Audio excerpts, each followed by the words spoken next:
What's up, guys? It's Don't Accept Reality, and today we're going to discuss the buy and hold method and how I was able to acquire my first property 5 years ago, still have it today, utilizing the buy and hold method, and it's made me a lot of equity. So let's jump into it. So first things first, for those that did not know or maybe new to this channel, I'm a veteran. I served 5 years in the United States Navy, and back in 2017, I had gotten back from my first deployment. When I got back home from deployment, me and my wife were already renting for about 2 years prior. I already had 3 years left on my active duty contract. We weren't sure where we wanted to stay, but we knew we were going to be in Washington for the next 3 years, and we were tired of renting. Also, while I was on deployment, I had a couple friends introduce me to a few books, Rich Dad, Poor Dad being the most notable and the most life-changing by far. That book opened my eyes to real estate and the power of real estate investing, and how much return and how much equity and money you just can get from real estate and get rich, and generational wealth that can be built. Obviously, you hear the passion behind my voice and how much I love real estate, and this is all legit. It's real. It's in there, man, pumping. But in all seriousness, Rich Dad, Poor Dad actually opened my eyes to real estate in general. I was already a fan of HGTV, so the combination of Rich Dad, Poor Dad and the HGTV has sparked my interest in real estate, and it was time for me and my wife to add a home to our portfolio. Being active duty and understanding that I had the VA loan at my disposal, so when I got back from deployment, I asked around, or actually, before I had gotten back from deployment, I was asking people on my boat, like, how to utilize my VA loan. A lot of people weren't really helpful and never knew how to actually do the process, because a lot of people never considered doing real estate, especially in the military. You're constantly moving around. It's a big hassle to get a property, and if you plan on getting another contract, you leaving that property, having to sell it, having to rent it out before you leave, or you're gonna have to take that mortgage payment with you to your next command. A lot of people are against that, so a lot of people don't utilize their VA loan while they're active duty. Myself, I took advantage of it, and I dove in as hard as I could, and I just started with Navy Federal Credit Union. So I drove up to Navy Federal Credit Union, asked them what I needed to do to utilize my VA loan. They sent me back to my command to get a service letter, basically that shows that I actually am serving in the military, provide that back to them, and I was able to get my loan started, my VA loan process started with Navy Federal after providing, my W-2, my pay stubs, and my service letter from the military. After providing all those documents, you fast forward a little bit. Now it's time to home shop. Me and my wife were out on a mission trying to figure out how to buy a home. We didn't have a realtor, so just like anybody else, we started with Zillow.com and Redfin. We came across a very cool realtor who we are still friends with today, and checks on our property when we need her to. It's key that you always make good relationships and you hold on to those relationships. They're key things and you never know when they come in handy. I'm not physically there to check on my rental property, so I still have a property manager and I have a realtor in place at that location watching over my property. And the good part is too, like I said, building those relationships. I still have the same realtor from 5 years ago. Key, huge key. She checks on the property from time to time when needed. Any updates, anything that I'm not physically able to check on, or any details that, I'm not understanding completely, being that it's out of state and there's different laws. I reach out to my realtor and she's able to answer any questions that I might have, and is able to check on that property when need be. And that's just to give you a little context on having that network and holding on to key relationships, just like I held on to this property. Whoo, I'm so happy I did that. And 5 years ago, we acquired that property utilizing my VA loan. The price of that purchase was $289,000. And for those that don't know, with the VA loan being a veteran administration loan given to active duty and veteran personnel, I was able to get a nice home for $289,000. $0 down. That doesn't mean I didn't pay anything. I did pay.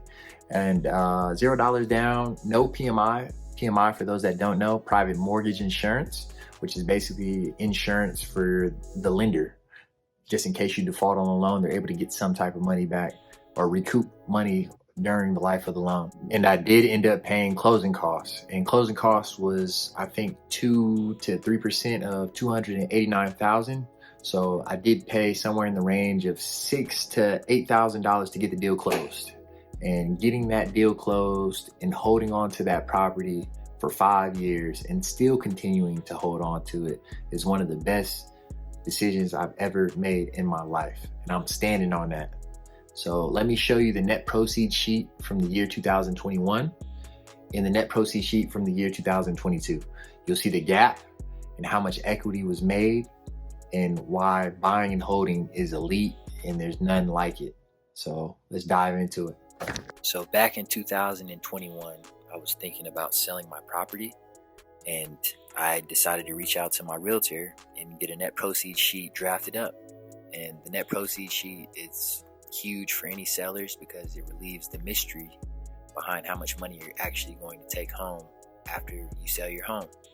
And the net proceeds sheet will show you the breakdown of how all the money is being distributed. It's showing you your closing costs.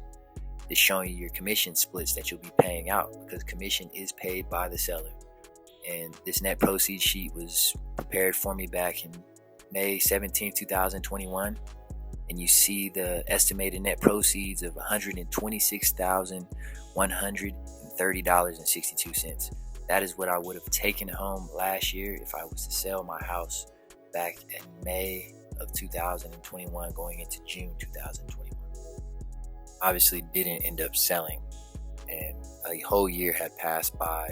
Obviously home equity and everything had shot up something ridiculous. As soon, early 2022, you were seeing a lot of low interest rates and a lot of people had some money to spend, and the market was just really, really hot at that time. So in my tenant's leasing agreement was ending May 30th, 2022. I saw an opportunity to see what my home was worth. So I reached back out to my realtor, got a net proceeds sheet drafted up. She ran the comps, ran some numbers, and saw that my house was actually valued at about $600,000. That, in a 1 year increase from $435K to $600K, you do the math, that's $165,000 plus in 1 year. That's love without lifting a finger. So that's why I'll tell everybody, man, do the buy and hold method. If I would have sold my home in June 2022, which just passed, after paying the commission for both realtors and paying the escrow fees, I would have had a net take home of $282,066.30. Seeing the net proceed with that amount of increase and just the amount I was taking home was ridiculous and very enticing for me to want to list my home. But by the time my tenants had moved out, you can see that the market has shifted to more of a buyer's market. And of course, I didn't want to take a loss on the proceeds. So I have new tenants getting ready to take over the place and chop away at this mortgage so I can make some more equity. I hope the information that I provided on the net proceeds sheets and throughout this video are useful for yourself and your endeavors when it's time for yourself to buy a home and do the buy and hold method. Please take advantage of this. This thing will create generational wealth. I'm under 30. I've now purchased 3 homes in my life, my short life at that.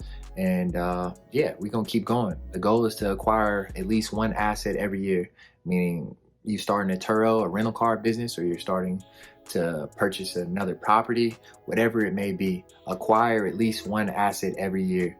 Make that the norm for everybody. That's the way you stunt. And that's how I'm gonna continue to move for the rest of my life, man. One asset every year, and that's how I'm gonna stunt for real, for real. It's not off the materialistic items you might see, things that we like and easily replaceable.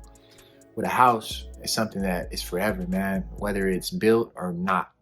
The land itself is still equity, value, generational wealth, and money. And as you can see, for a lot of people that might be renting, rent continues to rise, man. But if you got that property and you locked in at a good interest rate, you're locked in. You're in the game. And that was another thing. I did acquire that property at a 3.65% interest rate, which is astronomically low in today's market. So I just really hope that you guys enjoyed my video, that you guys apply the buy and hold method when it's time for you to purchase your home. And that you guys actually decide to go acquire some assets, man. Go make some money, build that generational wealth. One asset a year, man. That should be the new goal. And then you up it every time you get your bag up, man. And you keep going, acquiring assets, man, annually. Any questions, any comments, leave them below. Don't forget to like and subscribe. Check out all my other content. And I truly appreciate y'all.